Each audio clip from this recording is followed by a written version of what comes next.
ইসলামী সভ্যতার উত্থান কোনো র্যান্ডম ঘটনা নয়। সভ্যতার উত্থান পত্তনের পিছনে কিছু সুনির্দিষ্ট নিয়ম আর সূত্র আছে। এমনি এমনি কিছু ঘটে না। প্রকৃতি, ইতিহাস, সমাজবিজ্ঞান প্রভৃতি যেমন কিছু ধরাবাঁধা সূত্র আছে, তেমনি দিন কায়েমেরও কিছু নির্দিষ্ট সূত্র আছে, যেগুলো আল্লাহ সুবহানাহু ওয়া তাআলা নির্ধারণ করেছেন। আল্লাহ রাসূল সাল্লাল্লাহু আলাইহি ওয়াসাল্লাম ও সাহাবারা সেই সূত্র ধরে এগিয়েছিলেন, আর তাই আল্লাহ তাদের হাতে দিয়েছিলেন দুনিয়ার কর্তৃত্ব। তাই আমরা যদি সেই সাফল্য পেতে চাই, তাহলে আমাদেরকেও আল্লাহ রাসূল সাল্লাল্লাহু আলাইহি ওয়াসাল্লাম ও সাহাবাদের রেখে যাওয়া সেই ব্লু প্রিন্ট ফলো করতে হবে। এর কোনো অল্টারনেটিভ নেই। আল্লাহ পাক কোরআনে বলছেন, قل أطيعوا الله وأطيعوا الرسول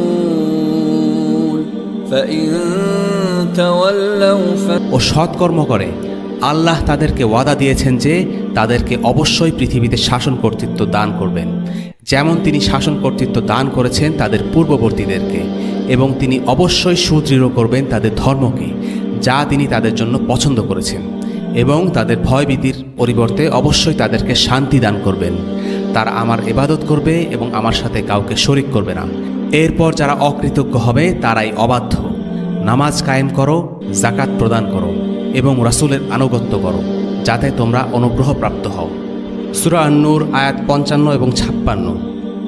কাজে আমরা এই কথা বলতে পারি না যে আল্লাহ রাসূল ও সাহাবারা বিজয়ী হয়েছিলেন কারণ তারা অলৌকিকভাবে সাহায্যপ্রাপ্ত হয়েছিলেন। তাদের সময়ে অনেক মিরাকল ঘটেছিল, কারণ সিরা থেকে এটা পরিষ্কার তাদেরকে রক্ত, ঘাম আর শ্রম দিতে হয়েছিল।